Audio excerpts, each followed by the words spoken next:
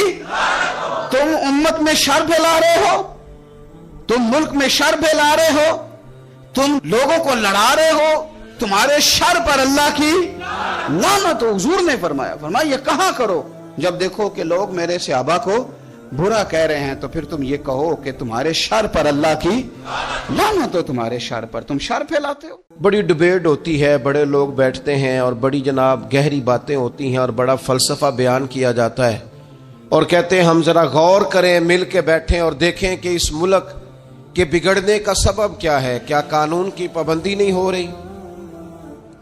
کیا معیشت اور معاشرت کا مسئلہ ہے؟ کیا ہر ادارہ اپنے دائرہ کار میں نہیں رہ رہا؟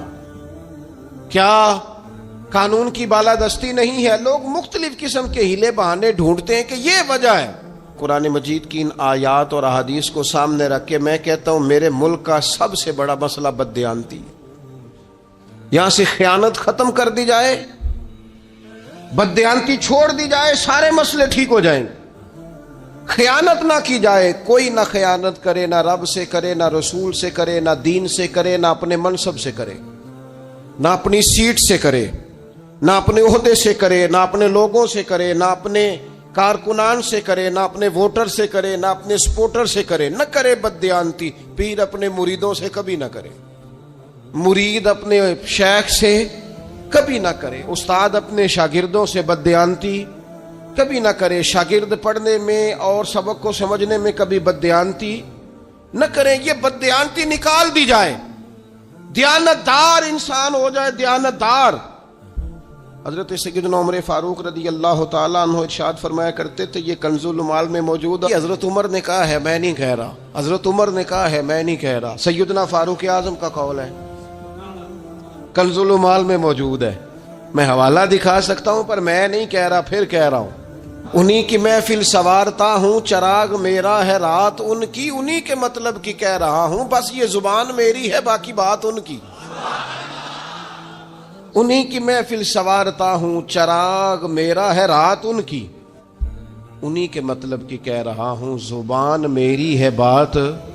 حضرت عمر فاروق رضی اللہ تعالیٰ عنہ فرماتے ہیں، کسی شخص کی نماز اور کسی شخص کا روزہ تمہیں دھوکے میں نہ ڈال دے۔ ہاں فرماتے ہیں کسی کا نماز روزہ تمہیں دھوکے میں نہ ڈال دے۔ فرمایا چاہے وہ روزہ رکھے، چاہے وہ نماز پڑھے، جب تک وہ امانت دار نہیں اس کا کوئی دین نہیں۔ فرمانے لگے پڑھ نماز جتنی مرضی، رکھ روزے جتنے مرضی، لیکن اگر تو دیانتدار نہیں تو پھر تیرا کوئی بھی دین، کیا معنی سمجھ لیا لوگوں نے کہ بعض رسومات میں بعض چیزوں کو قید کر لیا تو دیندار ہو گئے؟ تو امانت دار کتنا ہے، تیرے اندر دیانت کتنی ہے، تو اپنے منصب کے ساتھ کس قدر زیادہ دیانتداری کا مظاہرہ کرتا ہے؟ مسلمانوں کا یہ مسئلہ ہے کہ یہ نبی پاک سے پیار تو کرتے ہیں اور الحمدللہ بڑا کرتے ہیں، لیکن یہ پیار کو جہتوں اور سمتوں میں قید کرتے ہیں. یعنی مسجد میں آ کے درود شریف پڑھتے وقت اگر حضور کے غلام ہوتے ہیں تو فیصلہ کرتے وقت اور اپنے حق میں فیصلہ سنتے وقت اس وقت بھی ہمیں نبی پاک کا ہی غلام ہونا چاہیے. ہمیں ووٹ لیتے وقت بھی حضور کے غلام اور ووٹ دیتے وقت بھی نبی پاک صلی اللہ علیہ وسلم کے غلام. جب تک نظام نافذ نہیں ہوتا، نظام، یورپ کو آپ کی نماز سے تکلیف ہی کوئی نہیں تو نماز پڑھنے کے لیے مسجدیں بنانے کی اجازت دیتے ہیں. قرآن پاک جتنا مرضی آپ وہاں پڑھیں وہ اجازت دیتے ہیں. آپ زکاتیں دیں جتنی مرضی، وہاں سے لوگ چندے اکٹھے کر کے یہاں نہیں لے آتے، کریں جو مرضی. ان کو آپ کی نہ نماز سے پریشانی ہے، نہ مسئلہ زکوٰۃ سے پریشانی ہے، نہ صوم و صلات سے مسئلہ ہے. ان کو تو مسئلہ یہ ہے کہ کچہری میں کہیں نبی پاک کا دین نہ آ جائے. ان کو تو مسئلہ یہ ہے کہ کہیں پارلیمنٹ میں حضور کا دین نہ آ جائے. دو قومی نظریے کیا ہیں اور نظریہ پاکستان کیا ہے جس کی بنیاد پر پاکستان بنا؟ بڑے ٹھنڈے دل سے میری بات کو سمجھیے گا. پاکستان اگر اچھی سڑکوں کے لیے، ترقی کرنے کے لیے بنا تھا تو یہ ترقی ہندوستان میں رہ کے بھی ہو سکتی تھی. انڈیا والے کہتے ہیں کہ ہم نے ترقی نہیں کرنی، کچی سڑکوں پہ چلنا ہے، ہم نے ٹیکنالوجی نہیں بنی. یہ کام وہاں بھی ہو سکتا تھا. اگر آپ یہ کہیں کہ پاکستان جمہوریت کی مضبوطی کے لیے بنایا تھا کہ ڈکٹیٹر کوئی نہیں آئے گا، صرف جمہوری قوتیں کام کریں گی، تو جمہوریت میں تو انڈیا بظاہر آگے نکل گیا ہے. ان کی جمہوریت تو زیادہ اچھی نظر آتی ہے، کبھی ڈکٹیٹر نہیں آیا. آپ نے پاکستان کیوں بنایا؟ اگر آپ نے یہی کام کرنے تھے، فحاشی اور یانی اور جو مرضی جس کے من میں آئے کرے، اور کوئی فرق نہ ہو یہاں کے اور وہاں کے کلچر میں، رشوت خوری، بھتہ خوری اور ناجائز فروشی، سارے کام اگر ہونے تھے تو یہ کام وہاں بھی ہوتے ہیں. پاکستان کیوں بنا؟ کیوں اتنی ساری 40,000 لوگوں نے اپنی جانوں کی قربانیاں دیں؟ دنیا کی سب سے بڑی ہجرت ہوئی ہے، سب سے بڑی، جب پاکستان بنا. یہ سب سے بڑی ہجرت تھی، اتنی بڑی ہجرت ہی کبھی نہیں ہوئی. کیوں اتنا کچھ ہوا؟ وہ اس لیے ہوا کہ ہمیں بتایا گیا تھا کہ وہاں نہ سوشلزم، نہ وہاں خالی جمہوریت کا راگ الاپا جائے گا، بلکہ ایک بلند نعرہ لگایا گیا تھا. نعرہ کیا تھا؟ پاکستان کا مطلب کیا؟ پاکستان کا مطلب کیا؟ لا الہ الا اللہ محمد رسول اللہ صلی اللہ علیہ. یہ عنوان بنایا گیا. غریب آدمی کو بتایا گیا کہ جب پاکستان بنے گا تو وہاں حضور کا نظام نافذ ہوگا، جاگیردار کی اور غریب کی تفریق ختم ہوگی. جس طرح امیر کے بچے کو کالج میں داخلہ ملے گا، غریب کے بچے کو بھی ملے گا. وہاں بتایا گیا کہ لوگ وہاں ہر لحاظ سے اپنے آپ کو برابر سمجھیں گے.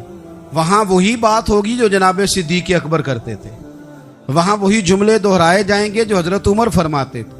وہاں اسی طرح غریب پر سخاوت کی جائے گی، اسے دیا جائے گا جس طرح حضرت عثمان غنی کرتے تھے.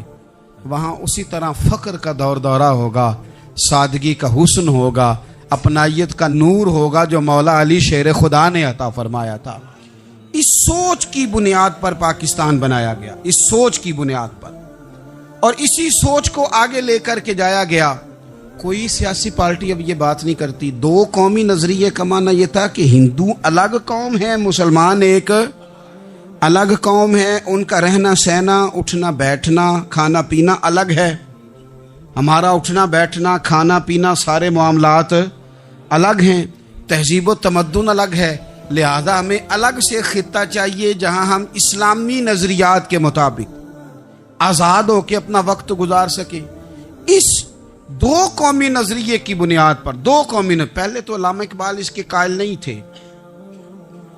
علامہ اقبال کا پہلے خیال یہ تھا کہ سارے جہاں سے اچھا ہندوستان ہمارا، یہ اقبال نے لکھا تھا. پھر اقبال کہتے ہیں میری سوچ بدلی، اور پھر میں نے کہا کہ نہیں،